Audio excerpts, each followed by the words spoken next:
of proteins.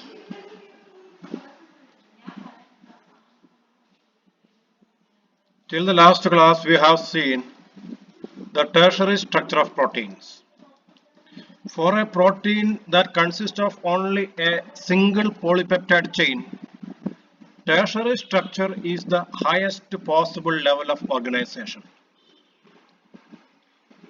If a protein consists of two or more polypeptide chains, subunits, each of that subunit is having its own tertiary structure, and the sum total of these individual tertiary structures is providing a final three-dimensional structure to the entire protein molecule, and that is what is called quaternary structure. You see, it is applicable for those protein molecules which contain two or more polypeptide chains, and each chain is a subunit.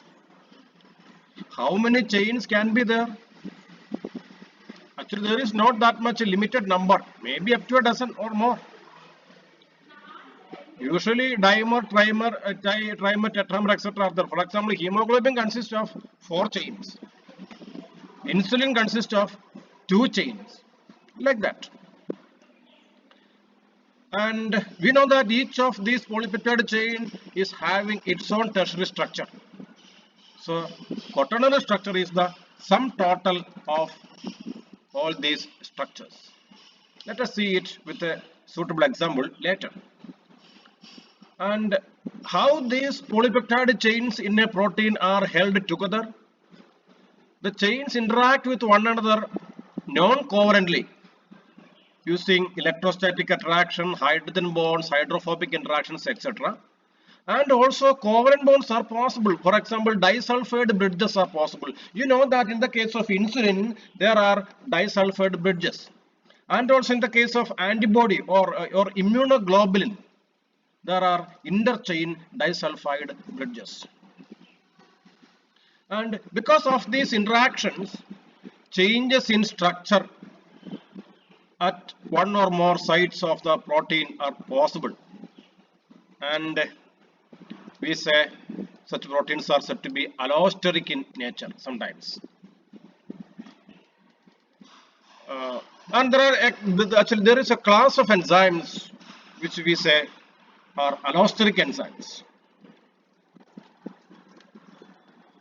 Actually, how is it formed? How is a polymeric protein formed? Different genes are coding for different polypeptide chains. These polypeptide chains join together to form a particular protein. You can see here protein A, protein B, protein C, or polypeptide A, polypeptide B, and polypeptide C. Each of them is actually joined together. Sometimes one copy each, sometimes 2 copy each, joined together to form a final structure, and this is what is called a quaternary structure. Remember, each subunit has its own structural and chemical properties. As I told you, the quaternary structure is stabilized by multiple protein-protein interactions at the interface of the protein subunits. And these interactions are physically and chemically complementary to one another.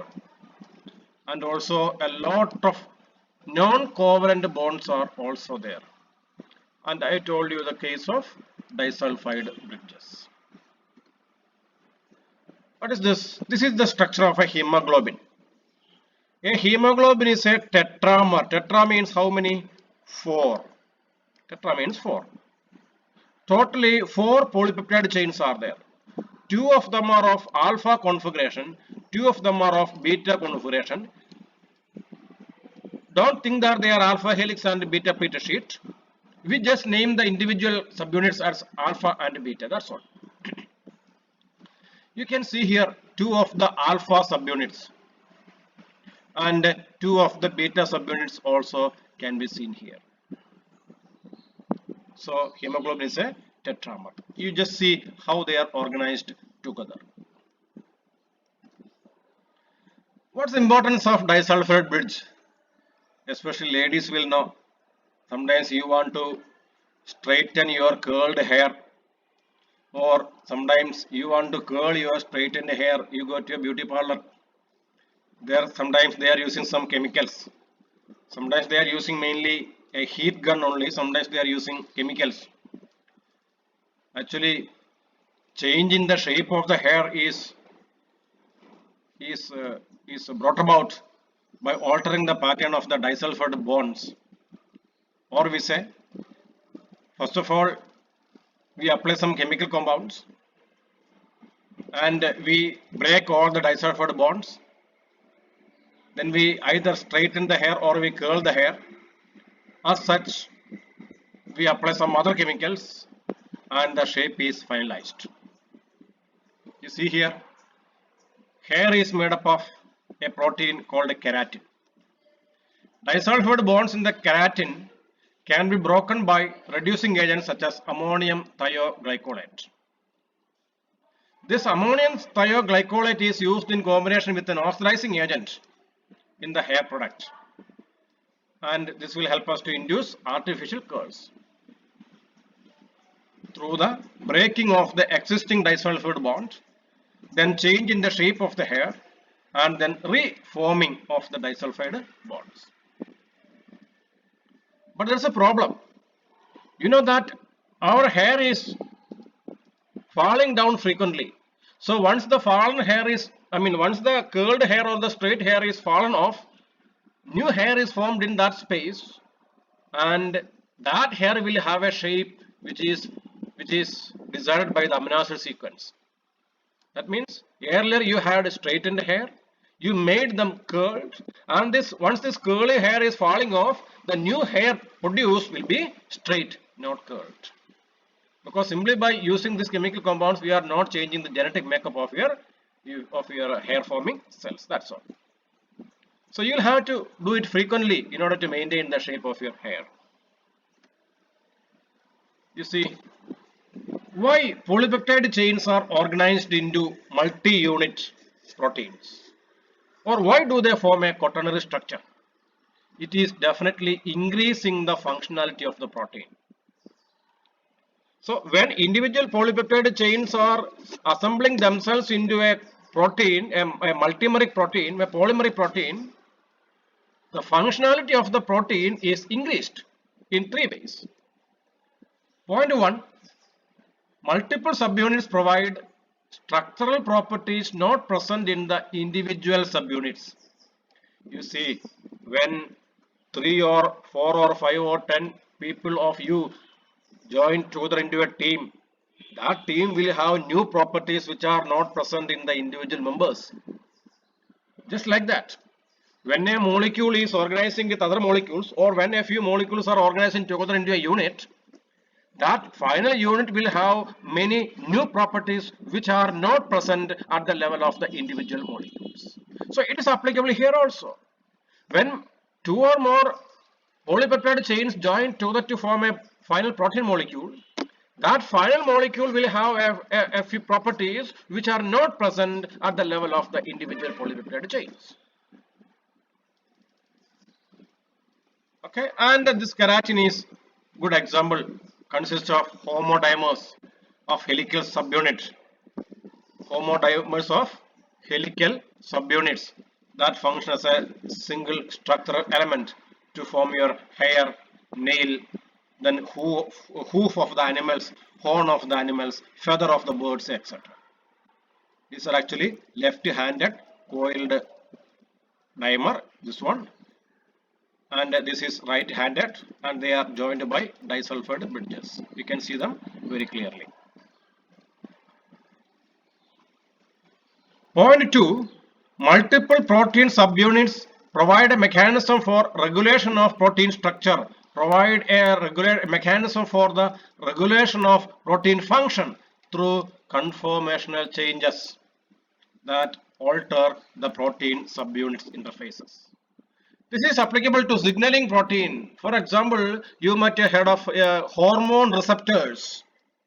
What you see here is a hormone receptor. You see the ligand, the hormone, is binding on the surface of the receptor. This is a plasma membrane.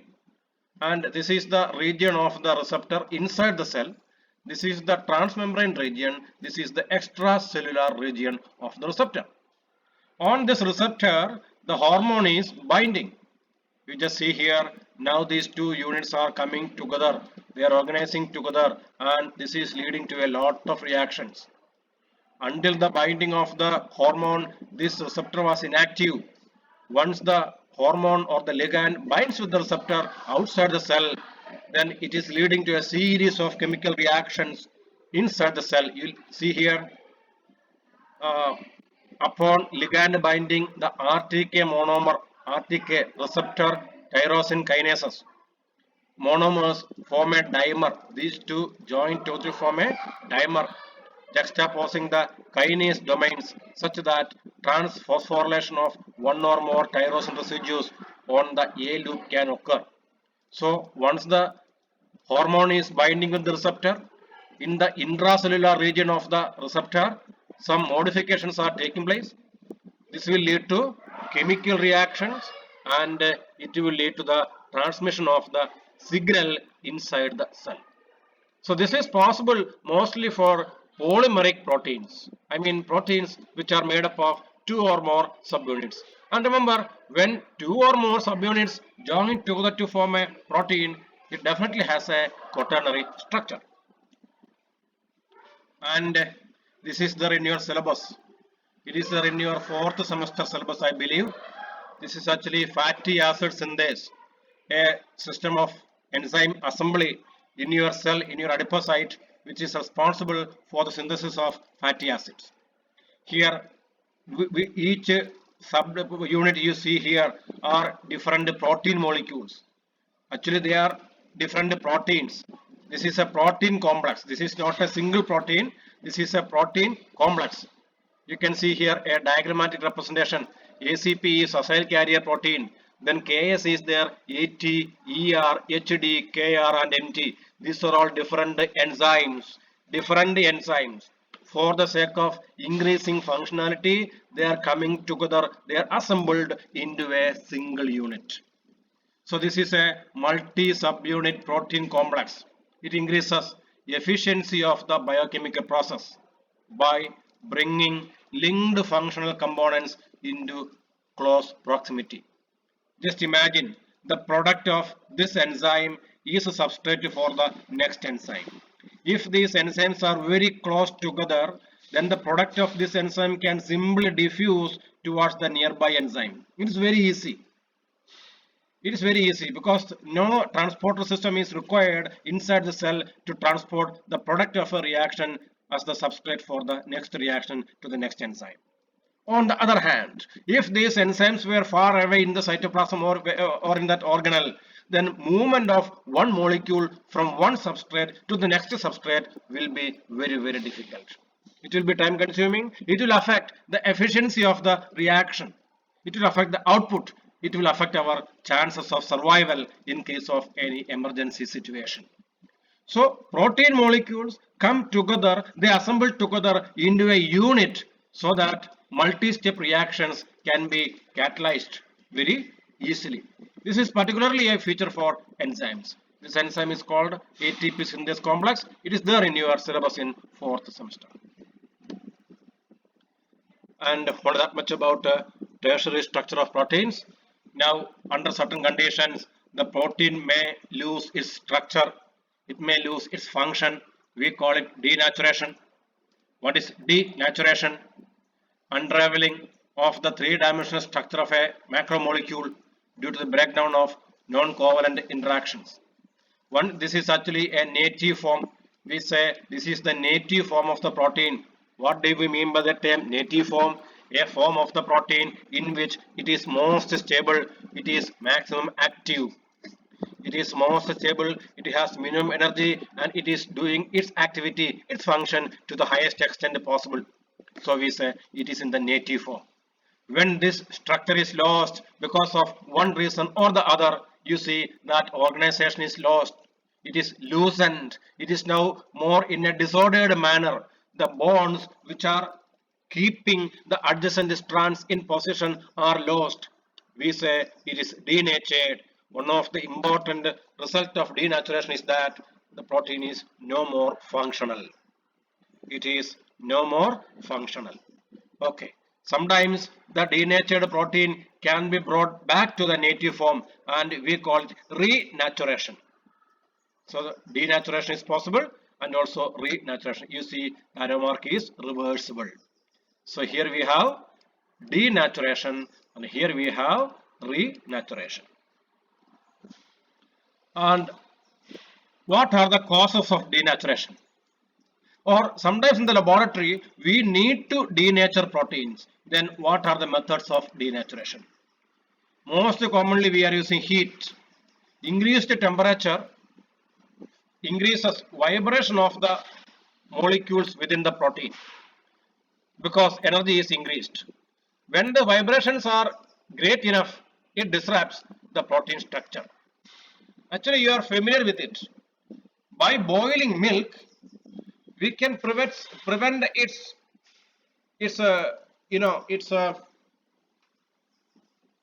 damage, destruction, or getting affected by microbes to a great extent. So boiling milk, etc., can keep this food materials for a longer period of time. But in your home you have a refrigerator. In the refrigerator we are cooling the food material. When the food material is cooled, don't think that the proteins in it are denatured. Usually low temperature does not result in denaturing of proteins. It is simply making the proteins inactive. That's why the food material is not affected by the microbes. Extremes of pH is another method, because pH is the negative logarithm of the hydrogen ion concentration. When the pH is affected, charge distribution on the proteins is affected, which in turn will affect the electrostatic interactions and it will disrupt proteins. Remember pickling. We are preparing pickling in our home to preserve food materials. In pickles, we are using extremely low pH. Now you might have understood the mechanism behind it. And detergents. Sodium dodecyl sulfate is a detergent. It can disrupt hydrophobic interactions in the biomolecules, especially proteins. And there is also a category called charged detergents. This also can disrupt electrostatic interactions in the protein, that way denaturing the proteins. And urea and guanidine hydrochloride are commonly used in the laboratory. They form hydrogen bonds with the protein that are stronger than those hydrogen bonds which are within the protein itself. That means they can also disrupt hydrophobic interactions and also hydrogen bonding. This will affect the functioning of the protein. And beta mercaptoethanol. Beta mercaptoethanol is frequently used to reduce disulfide bridges in two sulfhydryl groups in the laboratory. In the laboratory, we used to add urea to a reaction mixture to facilitate unfolding of the protein molecule and to increase accessibility of the disulfide bridges to the reducing agent. Here, this is the last slide. I think this is the last slide. Yes. Here, a picture of what's happening during denaturation. This is an enzyme called ribonuclease. And this is in the native configuration. You can see the disulfide bridges are there. Within different parts of the same molecule, disulfide bridges are there. Applying 8 molar urea and beta mercaptoethanol, you see the disulfide bridges are broken. The sulfhydryl groups of cysteine are now free. Now it is loose. The organized structure of this enzyme is lost.